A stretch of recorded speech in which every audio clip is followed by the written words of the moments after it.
July 1518.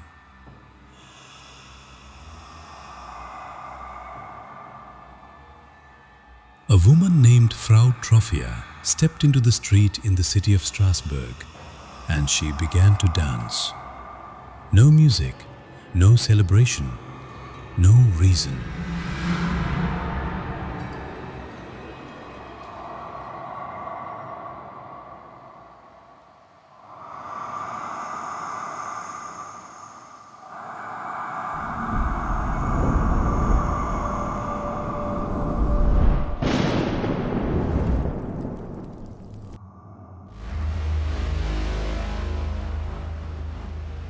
She danced through the afternoon, then through the night, then into the next day.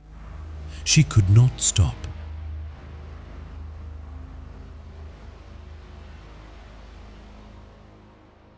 Within a week, she had been joined by 30 more.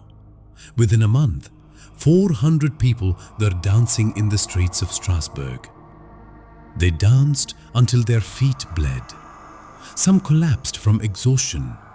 Others died from strokes, from heart failure, from sheer physical destruction.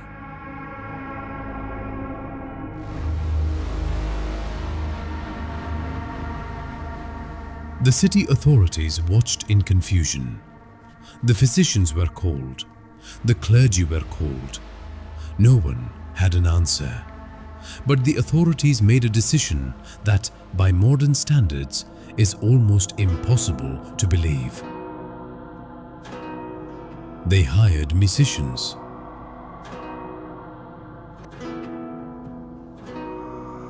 Their reasoning: if the victims needed to dance, then they must dance it out. They built a stage. They brought in professional dancers to keep the afflicted company.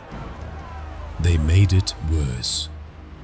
By the time the authorities reversed course, banning music, closing the guild halls, forbidding public gatherings, dozens of people were already dead. And then, as suddenly as it began, it stopped. The dancers collapsed. The streets went quiet, and no one could explain what had just happened.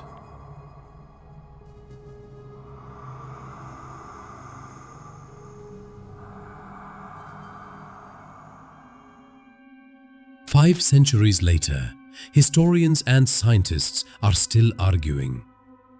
The first theory: ergot poisoning. Ergot is a fungus that grows on damp rye, and 1518 had been a year of floods, of failed crops, of rotting grain. Ergot contains compounds chemically related to LSD. It causes convulsions, hallucinations, burning sensations in the limbs. Could 400 people have been poisoned into dancing? The problem: ergot typically causes paralysis, not uncontrolled movement. And ergot victims don't organize themselves into the streets. They collapse where they stand. The theory survives, but it doesn't fully fit. The second theory: mass psychogenic illness. This is what modern medicine would call a conversion disorder, a condition where extreme psychological stress manifests as uncontrollable physical symptoms. 1518 was not a peaceful year. Strasbourg had seen famine, syphilis outbreaks, and political instability. The population was under extraordinary pressure. Historian John Waller, who has written the most exhaustive account of the event, believes the dancing began as a trance, triggered by extreme stress, shaped by local religious belief, and spread through a process called social contagion.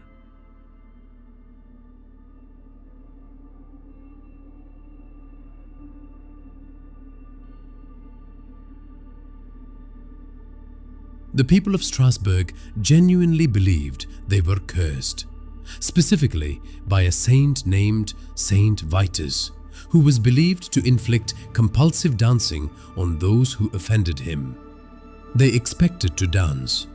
They feared they would dance.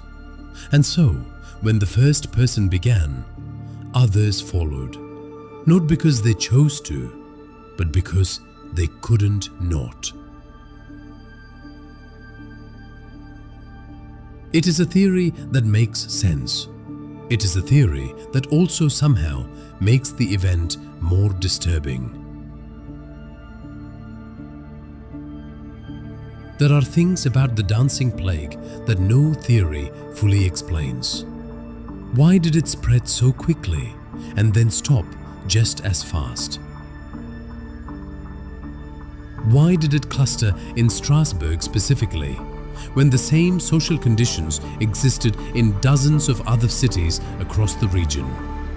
Why were the majority of the dancers women?